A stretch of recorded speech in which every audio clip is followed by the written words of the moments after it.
Bueno, pues vamos a empezar la clase. Ya somos suficientes. Empezamos con sus noticias, chicos. Ahora vamos a empezar al revés. Jessica, ¿nos puedes compartir tu noticia, por favor? Mi noticia se llama Asegura México candidatura para lugar en Consejo de Seguridad de la ONU.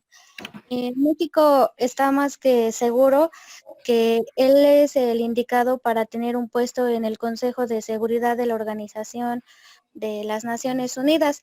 En este periodo que México va a estar a cargo de algún puesto es en el 2021 al 2022 y Marcelo Ebrard, que es uno de los representantes de México, considera que México también es uno de los más importantes que se encuentra en la candidatura para este puesto, debido a que sus propuestas son muy interesantes en lo que se refiere al comercio internacional y para que aquellas personas que no cuentan todavía con una medida para poder asegurar sus bienes, ellos pueden ayudarlos y las votaciones son el 17 de junio y México espera ser uno de los candidatos a la candidatura más importantes y que tenga algún puesto importante. Ok, gracias, Jessica. Es una noticia internacional, a ver si se va para México. Wendy, ¿nos puedes compartir tu noticia, por favor? Sí, la mía era que el Consejo General de Economistas prevé una tasa de paro en el 2020 del 21 al 22%, con una reducción de hasta el 17% para el 2021. Dice que los coordinadores de este observatorio es Antonio Pedraza como presidente y Montserrat Casanovas han puesto de manifiesto las circunstancias especiales de este cuatrimestre, que ha estado marcado por la pandemia de COVID, que ha hecho que las perspectivas económicas a nivel nacional, europeo y mundial hayan cambiado drásticamente. También dice... A ver, dime, sí, dime. ¿Eso es todo?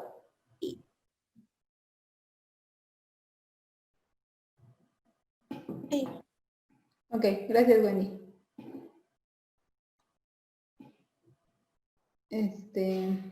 Claudia, ¿nos puedes compartir tu noticia, por favor?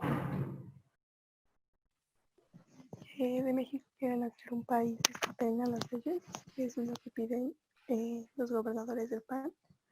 Nos explica más o menos que la noticia trata de que los gobernadores, que son de la Acción Nación, dice que deben evitar las reglas, más o menos. Ahorita tenemos de la sanitaria, ya puesto que no las estamos cumpliendo. Y hasta que de igual manera debemos tener en cuenta que la economía y pues la violencia ha aumentado, bueno, la economía ha bajado y la violencia ha aumentado más.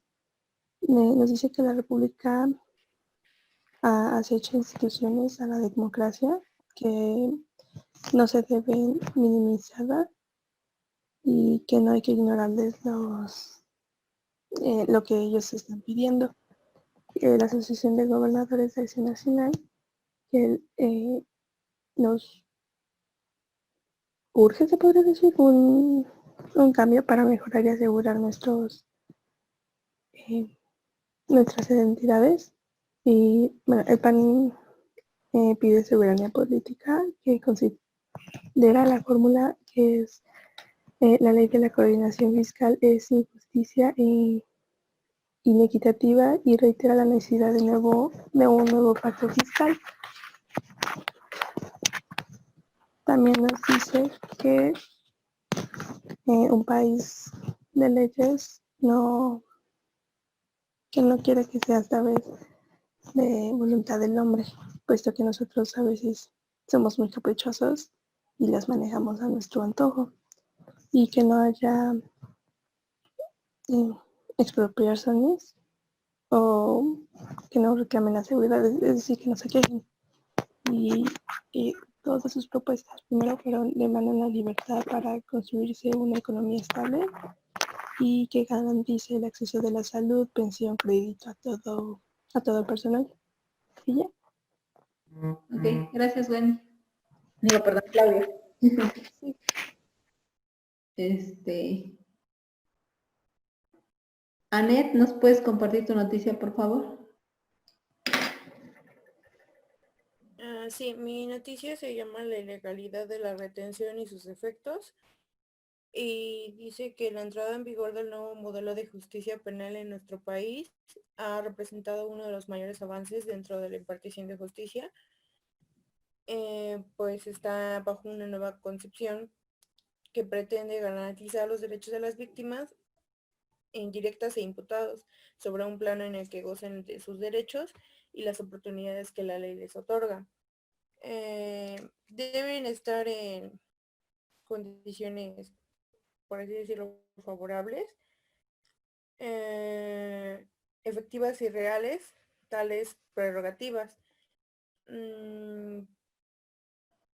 También dice que el Código Nacional de Procedimientos Penales se distingue en su numeral 211 las distintas etapas por las cuales se deberá someter la legalidad a consideración, ya sea de un juez de control o un tribunal de enjuiciamiento, en todos aquellos actos que permitan en su conjunto esclarecer los hechos por los que el agente del Ministerio Público ha iniciado la investigación correspondiente.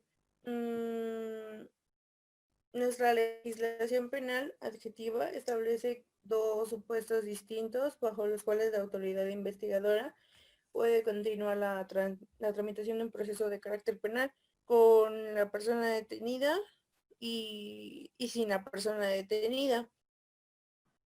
En el primer caso sería necesario agotar la audiencia inicial para el efecto de verificar si ésta se realizó conforme al derecho.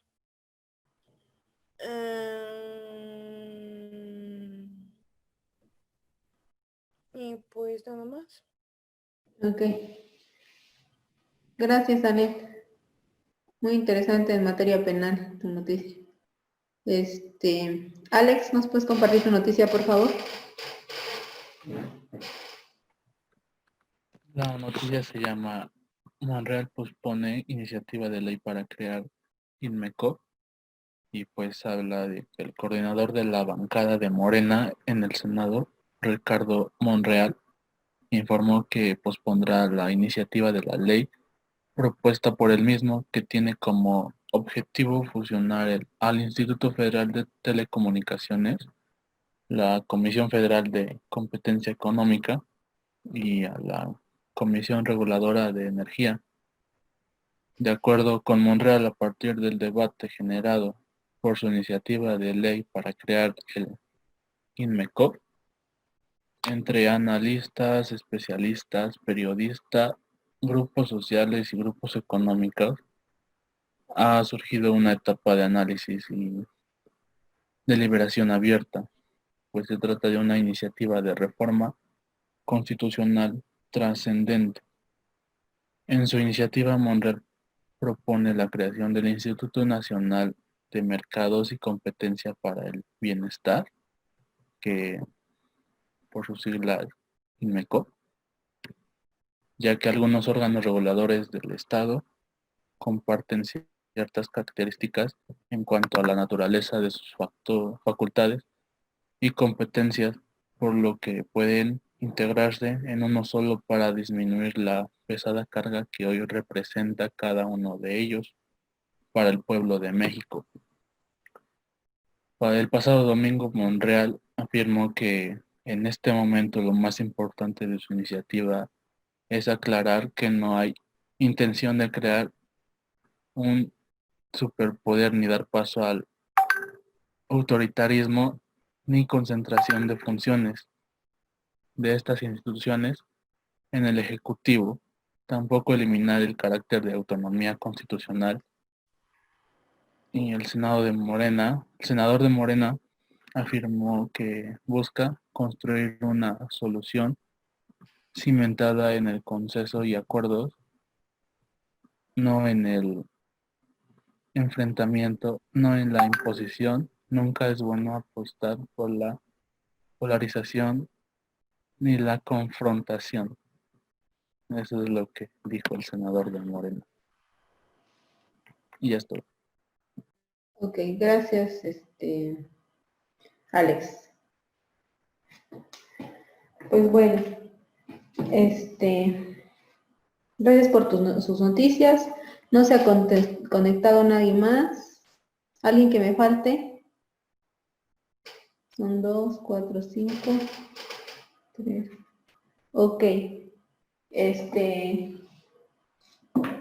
Como habíamos dicho, que si no se conectaban y no decían la noticia en clase,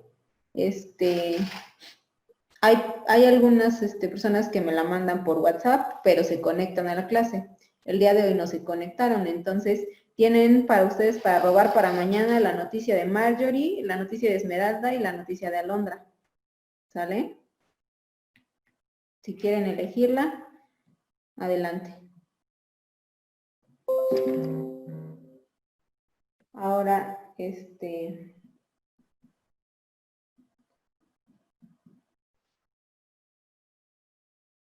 dije Marjorie, Alondra y Esmeralda, ¿no? Para que se eviten la fatiga de buscar su noticia. Ya tienen ahí 3 noticias para robar. Y bueno, vamos a empezar con la cuarta unidad de nuestro temario. La cuarta unidad es referente a los conceptos jurídicos fundamentales, como ya lo vieron ahí en las diapositivas que estamos compartiendo. Ahora, los conceptos jurídicos fundamentales son instrumentos para el estudio y la práctica del derecho, además de ser la base teórica para la construcción de otros conceptos. Su carácter básico hace que sean empleados en las explicaciones que se desarrollan en distintas ramas del derecho. De ahí que se distinguen de expresiones que tienen uso restringido. La dogmática jurídica se divide para su estudio entre derecho interno y derecho externo. Otra distinción precisa las diferencias entre derecho vigente y derecho eficaz. Pero vamos a hablar más sobre qué son los conceptos jurídicos fundamentales. Comienza ahora el Tratado de los Conceptos Jurídicos Fundamentales, como les dije, con el cual se pretende llegar a llenar el segundo objetivo de esta materia, de esta asignatura, que es muy importante.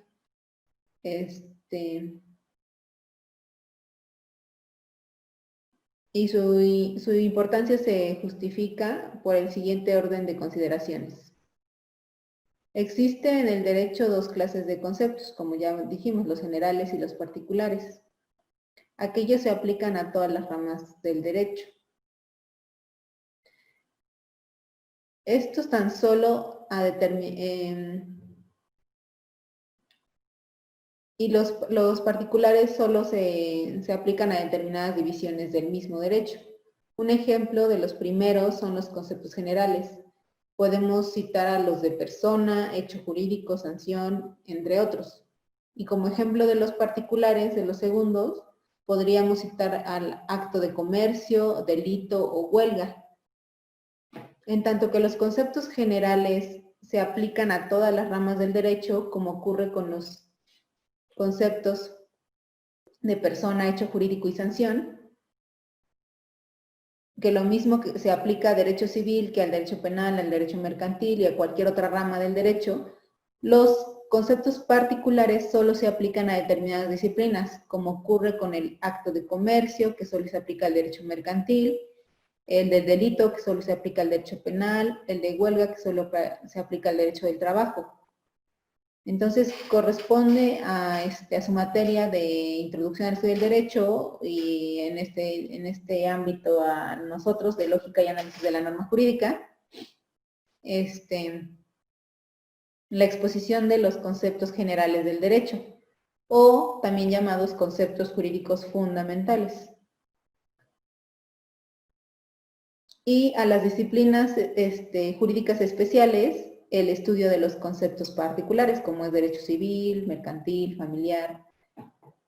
Cuando estudian esas ramas, van a estudiar los conceptos jurídicos particulares, perdón. Es obvio, como expuso el maestro Virgilio Domínguez en el prólogo de la obra del maestro García Maínez, que sin el contenido de los conceptos generales no es posible el estudio de los particulares.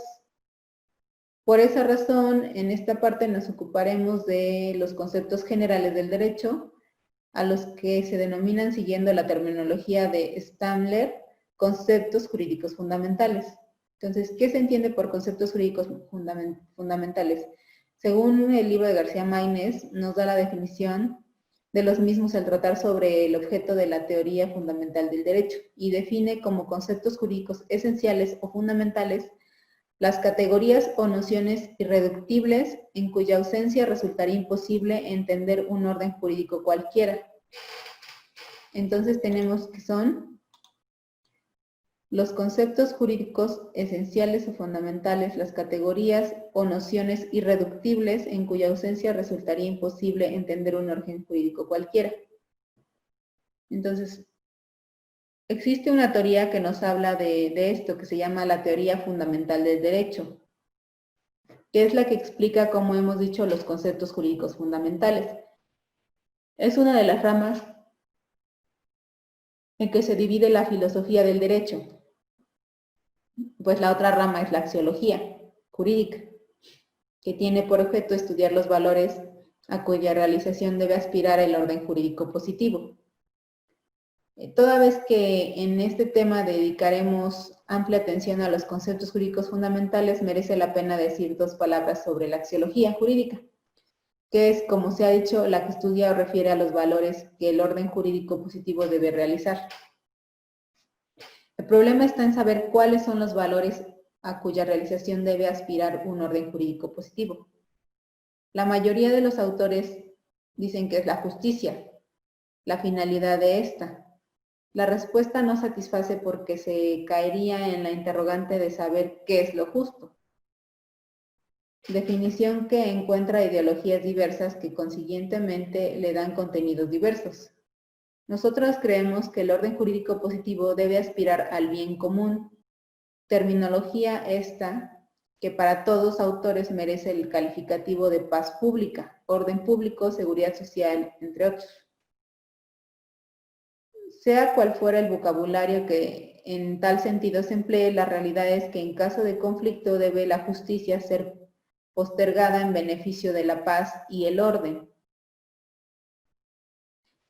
En todo esto habrá derechos que no puedan concederse a pesar de ser intrínsecamente justos o valiosos, aceptados por los justnaturalistas o positivistas, como ocurre cuando se decreta la requisa de una empresa estatal o paraestatal, como sería la Comisión Federal de Electricidad o Teléfonos de México, para evitar que suspenda el servicio público de energía eléctrica o de teléfono como consecuencia de un conflicto de huelga.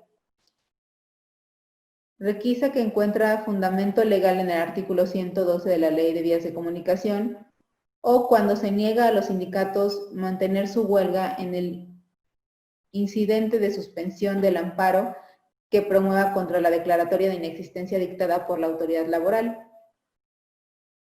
Cuando tal suspensión sufra trastornos la economía del país, o sea, si esa suspensión se diera, la economía del país sufriera una consecuencia, como sucede en el caso de los sindicatos de ferrocarrileros, petroleros, telefonistas, electricistas y demás gremios que podrían ser todo lo importante que se requiera para el funcionamiento del país. Por encima de ellos, de sus derechos laborales en este caso, estaría el bienestar general de los mexicanos.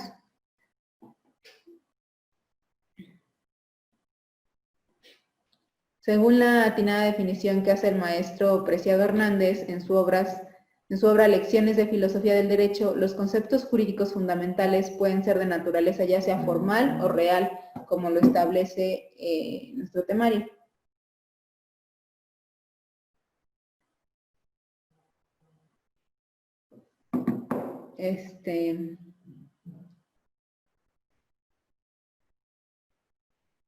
Ahora, son de naturaleza formal aquellos que constituyen elementos de la estructura lógica de la norma, como son los conceptos de supuesto jurídico y consecuencia de derecho, de relación de derecho subjetivo, deber jurídicos y de sanción. Y como conceptos jurídicos reales, el maestro Preciado Hernández nos señala que son aquellos elementos igualmente esenciales que constituyen el contenido permanente de la propia norma jurídica, como son persona, sociedad, autoridad, coerción, fines jurídicos y deber de justicia. Trataremos estos conceptos formales, como son los supuestos jurídicos y consecuencias de derecho, de los de derechos subjetivos, del deber jurídico y de la sanción, y los conceptos jurídicos reales trataremos el de persona, estado, coacción y acción, que son los que son más relevantes para Bollio en su libro. Ahora, ¿qué debemos entender por derechos fundamentales?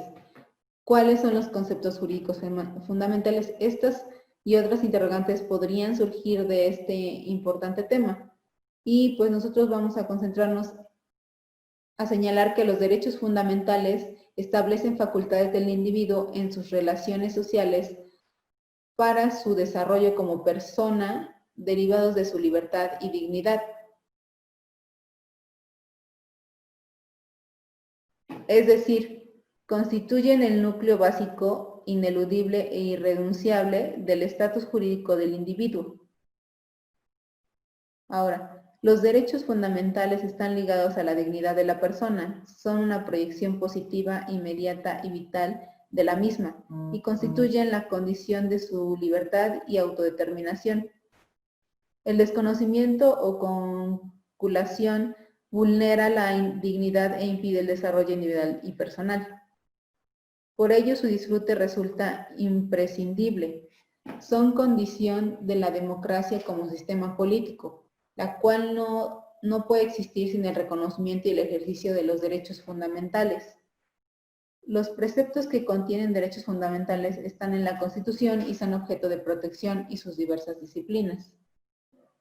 El estudio y análisis de los conceptos jurídicos fundamentales ha sido objeto de preocupación y acuciosa investigaciones de parte de los juristas en su afán por enumerarlos y clasificarlos, y entre ellos Hans Kelsen, quien propone la siguiente clasificación y lo señala así como hecho ilícito o antijurídico. La sanción, el deber jurídico, el derecho subjetivo, el sujeto de derecho o persona jurídica y la responsabilidad jurídica. Realmente los enuncia, más que clasificarlos como tal. Y el primer concepto jurídico fundamental, esto es el hecho ilícito o antijurídico, está indicado en el postulado kelseniano como un hecho condicionante de la sanción. Es la conducta acto jurídico de aquel individuo contra el cual se dirige la sanción. La sanción jurídica es puesta por órganos del Estado cuando los individuos no observan la conducta debida. El derecho subjetivo, según Kelsen, queda sobreentendido en virtud de que frente al obligado a observar determinadas conductas existe el pretensor y a su vez el órgano que tiene el deber jurídico de sancionar y exigir el cumplimiento. El deber jurídico significa la existencia de una norma válida que ordena determinado comportamiento. Para Kelsen, la existencia de un deber jurídico consiste en la validez de una norma de derecho que hace depender una sanción de la conducta contraria a aquella que forma el deber jurídico. Es simplemente la norma de derecho en su relación con el individuo a cuya conducta la misma norma enlaza la sanción. Y es la obligación de obedecer la norma del derecho. Y el sujeto de derecho constituye otro elemento fundamental referido al sujeto del deber y sujeto de la sanción ante el hecho ilícito o antijurídico. La responsabilidad jurídica es la consecuencia que se presenta por la sola voluntad de un sujeto que quiere imponerse deberes para conferir derechos a otro sujeto, siempre que el orden jurídico lo permita. Esto es la clasificación que maneja Kelsen. Ahora bien, nosotros vamos a manejar la clasificación que nos maneja Bollio, que es entre conceptos jurídicos fundamentales de carácter formal y conceptos jurídicos fundamentales de carácter material. ¿Vale? Entonces, vamos a empezar a hablar de los conceptos jurídicos fundamentales de carácter formal, que son, en primer término, supuesto jurídico. ¿Qué se entiende por supuesto jurídico? Antes de dar la definición de lo que se entiende por supuesto jurídico, creemos por sistema didáctico presentar una norma de la cual sacaremos el supuesto jurídico que la misma contiene, porque con ello se entenderá con mayor facilidad el concepto del supuesto jurídico. Entonces vamos a ver el ejemplo.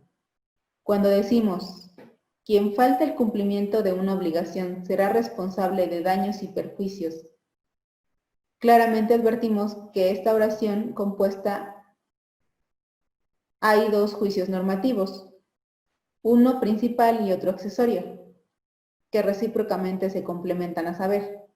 El primero de ellos es la hipótesis de una persona que deje de cumplir con una obligación legal impuesta a su cargo. Y el segundo supuesto es la consecuencia de que, dado el cumplimiento de una persona a un deber jurídico impuesto a su cargo, tenga la obligación accesoria de pagar daños y perjuicios, lo que no existiría si la obligación principal fuera cumplida. Entonces, repetimos. El ejemplo es, quien falta el cumplimiento de una obligación será responsable de daños y perjuicios. Entonces, los dos juicios normativos son, primero, el que el sujeto debe de cumplir la obligación legal impuesta a su cargo. Y el segundo es la consecuencia, que si se da el incumplimiento deberá pagar daños y perjuicios. Supuesto jurídico es, por tanto, la hipótesis de cuya realización dependen las consecuencias establecidas por la norma. Entonces, la hipótesis sería la primera. Algunos autores comparan la relación que une a los supuestos jurídicos con las consecuencias normativas, con que existe entre las causas y los efectos en el campo de las leyes físicas. La diferencia fundamental entre una y otra está en que mientras en las leyes físicas el efecto se produce fatalmente al ocurrir la causa, en los juicios normativos existe la contingencia de que pueda o no realizarse la hipótesis. Y aún realizada la hipótesis o supuesto jurídico, la consecuencia de derecho pueda ser o no cumplida. Por ejemplo, en el ejemplo que pusimos, puede que una persona obligada, digamos el deudor, faltara el cumplimiento de sus obligaciones, es decir, no pagará la deuda contraída. La consecuencia de derecho es que el incumplir, que el incumplidor, que el deudor, deba de pagar daños y perjuicios por el incumplimiento de su obligación. Esa es la consecuencia. Esta obligación es contingente por cuanto al deudor incumplido, si bien tiene el deber jurídico, puede o no realizarlo o cumplirlo. En cambio, en las leyes físicas o naturales, dada la causa, fatalmente se produce el efecto. Por ejemplo, dada la causa de aplicar a un cuerpo calor, fatalmente el cuerpo tiene que dilatarse. Es evidente que, como dice Firtz, no hay consecuencia jurídica sin un supuesto de derecho, pero el enlace jurídico y normativo debe expresarse de la siguiente manera. El supuesto jurídico como simple hipótesis, la realización de esta, las consecuencias de derecho y la realización o no realización de las consecuencias del derecho. Ahora examinemos los 4 puntos anteriores para darnos cuenta de las relaciones contingentes y necesarias que existen entre los supuestos jurídicos y las consecuencias de derecho. La primera es la del supuesto jurídico como simple hipótesis. Esta es una relación contingente por cuanto en que todas las normas existe la hipótesis que la misma contempla, que pueda o no realizarse. Por ejemplo, En la norma que hemos citado antes existe la hipótesis del incumplimiento de una obligación. Tal hipótesis puede o no realizarse, es decir, puede suceder que durante un tiempo más o menos prolongado o indefinido no se realice, o sea, no falte al cumplimiento de una obligación, es decir, se cumpla. Precisamente cuando la hipótesis que contempla una norma no llega a realizarse en un tiempo más o menos largo, tales normas reciben el nombre de obsoletas. Por ejemplo, las normas relativas a las sociedades en nombre colectivo, que por su inusitada aplicación han caído en desuso y se han vuelto obsoletas. La contingencia está, pues, en que la hipótesis o supuesto jurídico previsto en una norma se realice o no se realice. Realizada la hipótesis, surge fatalmente la consecuencia del deber jurídico por parte del incumplidor y del derecho subjetivo por parte de quien tiene la facultad de exigir el cumplimiento del deber. En el caso que nos ha servido de ejemplo, cuando el deudor falta al cumplimiento de su obligación de pagar, que es el supuesto jurídico o hipótesis, la consecuencia necesaria es que el acreedor adquiere la facultad de exigir al deudor el pago de daños y perjuicios. Y simultáneamente el deudor incumplidor contrae el deber jurídico de pagar a su acreedor tales daños y perjuicios. El enlace jurídico surgido de la realización de la hipótesis es necesario y fatal en cuanto a la creación de derechos y deberes. Ahora bien, surgido el deber de pagar los daños y perjuicios y creada la facultad de cobrarlos, la tercera relación que se presenta vuelve a ser contingente, porque puede suceder que el obligado no cumpla con pagar los daños y perjuicios y que el facultado los exija. Y así surge la contingencia de la consecuencia de derecho prevista por la norma ante la realización de la hipótesis o supuesto jurídico. O sea, es decir, que puedo que yo no pague mi deuda, el acreedor tenga el derecho a exigírmelo, pero no lo realice. Incluso a exigirme, o a lo mejor me exige la deuda, pero no me exige los daños y perjuicios, y yo no se los pago tampoco. Los supuestos jurídicos pueden ser simples o complejos. Los primeros están constituidos por una sola hipótesis. Los segundos se componen de dos o más hipótesis. Ejemplo de los primeros. Es la muerte de las personas, la mayoría de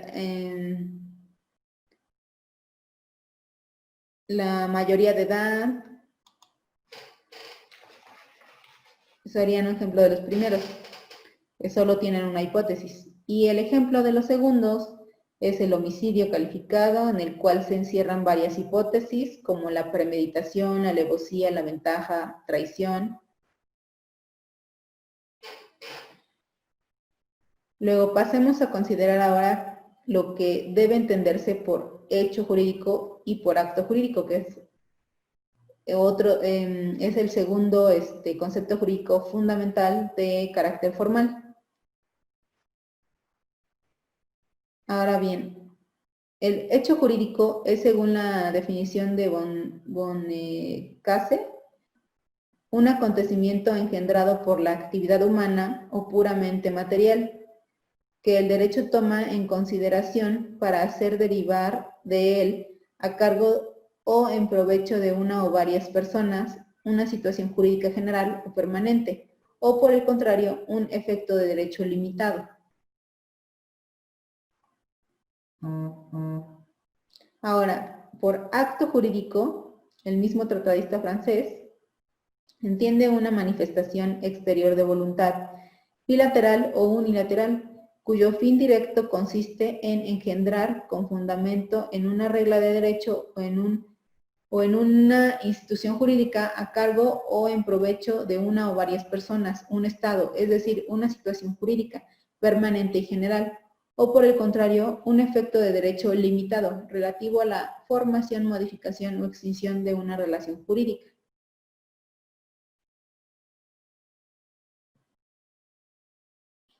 Ahora, El signo distintivo entre hecho jurídico y acto jurídico está, por tanto, en la manifestación de voluntad, bilateralidad o unilateralidad, manifestación que existe en el acto jurídico y no existe en el hecho jurídico.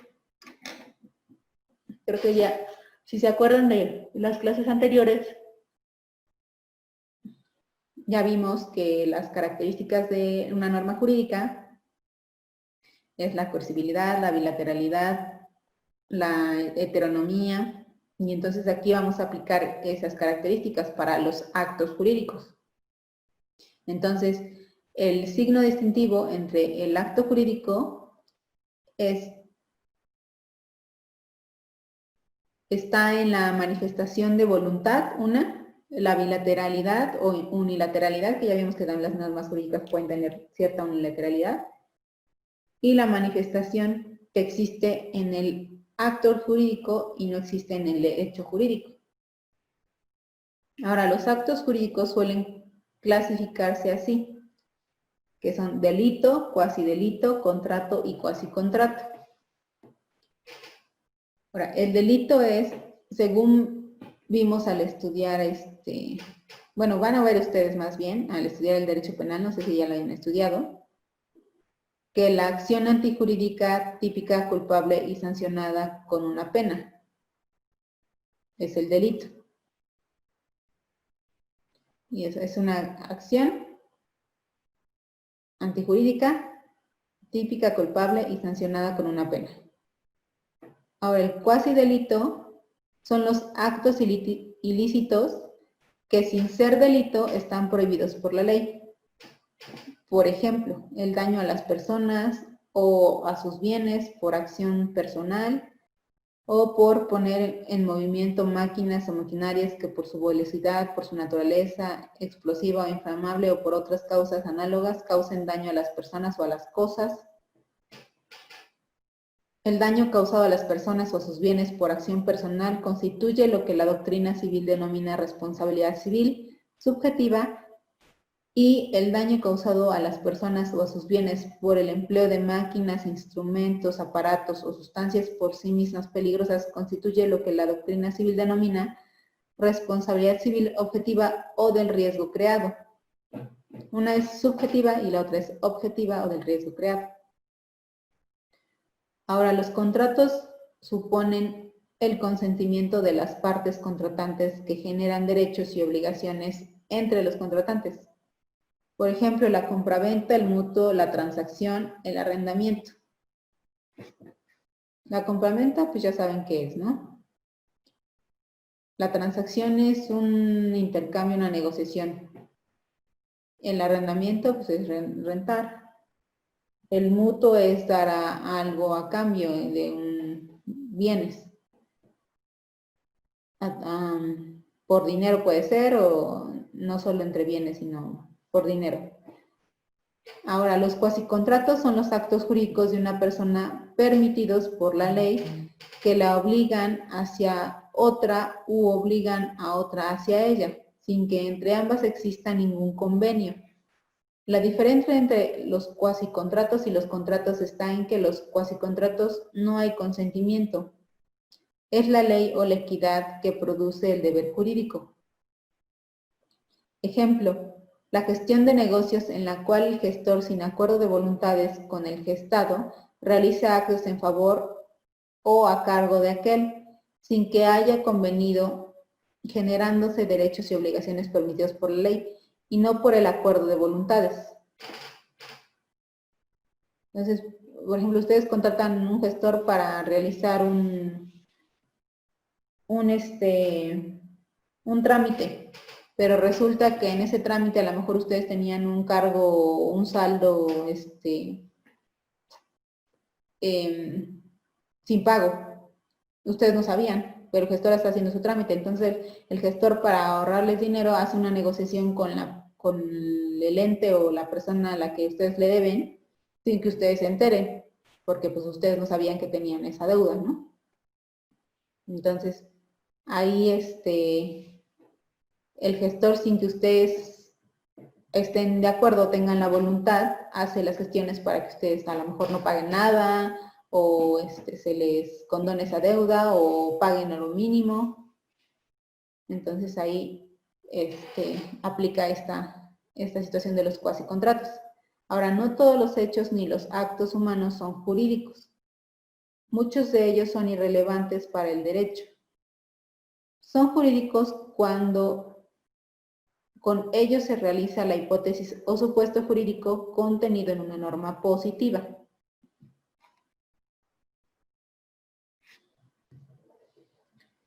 Entonces, estamos de acuerdo que los hechos o los actos jurídicos solamente son jurídicos cuando lo que se realiza en la hipótesis está contenido en una norma positiva, ¿sale? Ahora, el tercer concepto jurídico fundamental de carácter formal nos habla de derecho subjetivo y también pues, aquí vamos a mencionar un poquito el deber jurídico, que es el cuarto concepto jurídico fundamental, ¿vale?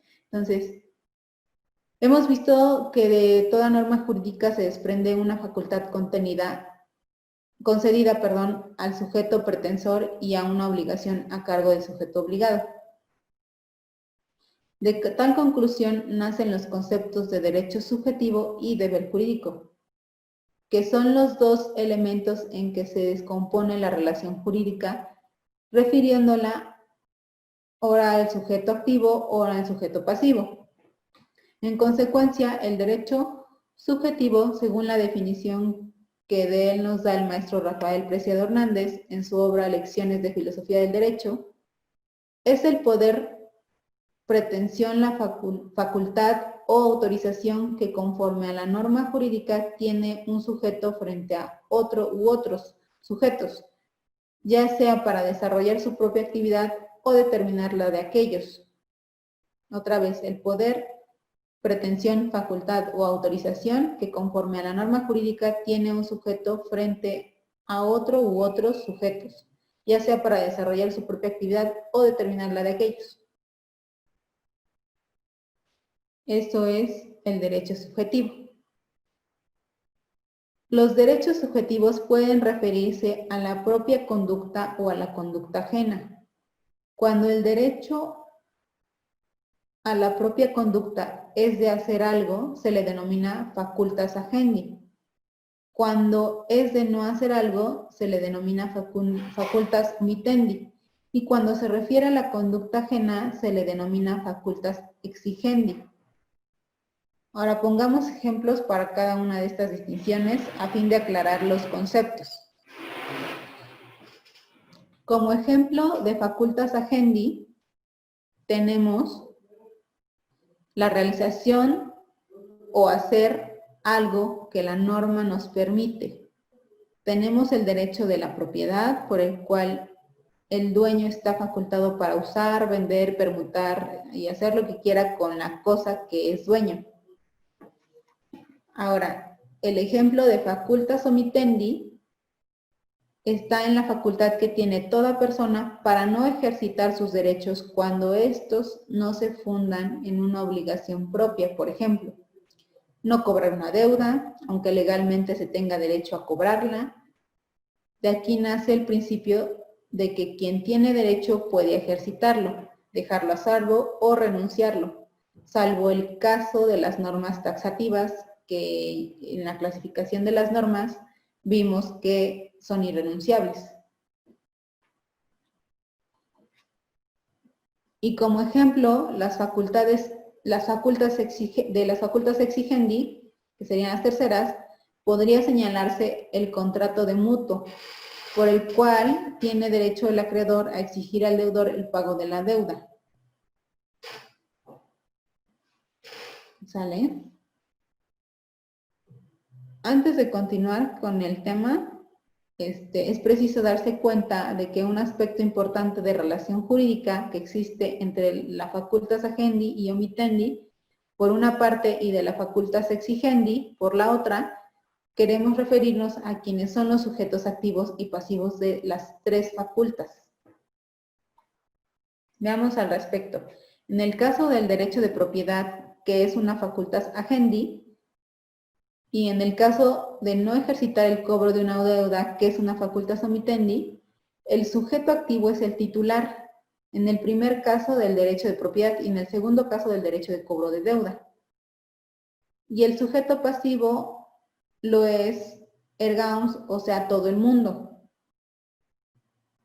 que es a quien incumbe el deber universal del respeto al derecho que tiene el sujeto activo o titular de ejercitar el derecho de propiedad o el derecho de no cobrar lo que se tiene derecho a cobrar, a no estorbarle el ejercicio de tal derecho. En otras palabras, el facundus agendi y facultas omitendi, el sujeto pasivo es todo el mundo. En cambio, en el facultas exigendi, el sujeto pasivo del deber recae en una o más personas individualmente determinadas. Por ejemplo, en el caso que dimos del mutuo, el sujeto pasivo de la relación jurídica lo es el deudor, y no solamente todo mundo, como en el caso de las facultas agendi y omitendi. No debemos omitir que, si bien existe un obligado determinado o sujeto pasivo individual en la facultas exigendi, también es sujeto pasivo ergamus, o sea, para todo el mundo, por el deber universal de respeto que tiene todo mundo hacia el titular de facundus exigendi. En concreto, las facultas agendi y omitendi, el sujeto pasivo lo es todo el mundo. Y en la facultas exigendi, el sujeto pasivo lo es, además de todo el mundo, una o más personas individualmente determinadas. Ahora bien, en los derechos subjetivos, bueno, yo creo que nos vamos a quedar aquí porque ya son 10:25 y nos van a cerrar la clase. Continuamos hablando de los conceptos jurídicos fundamentales de carácter formal la próxima clase. Ya ya tomaron la noticia de Marjorie, esa ya quedó ocupada, todavía tienen la de Alondra y Esmeralda, si quieren decirme si alguien la quiere, adelante. Yo quiero la de Esmeralda, profe. Ok. ¿Alguien más quiere usar la noticia de Alondra, que es la única que queda?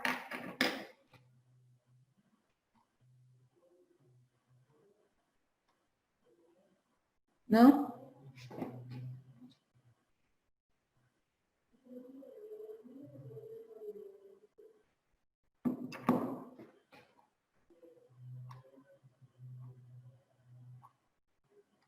No. Noticia de Alondra, la una. Bueno, si quieren ocuparla, me escriben en el chat. Terminamos la clase de hoy por el momento. Que tengan bonito día, chicos. Hasta luego.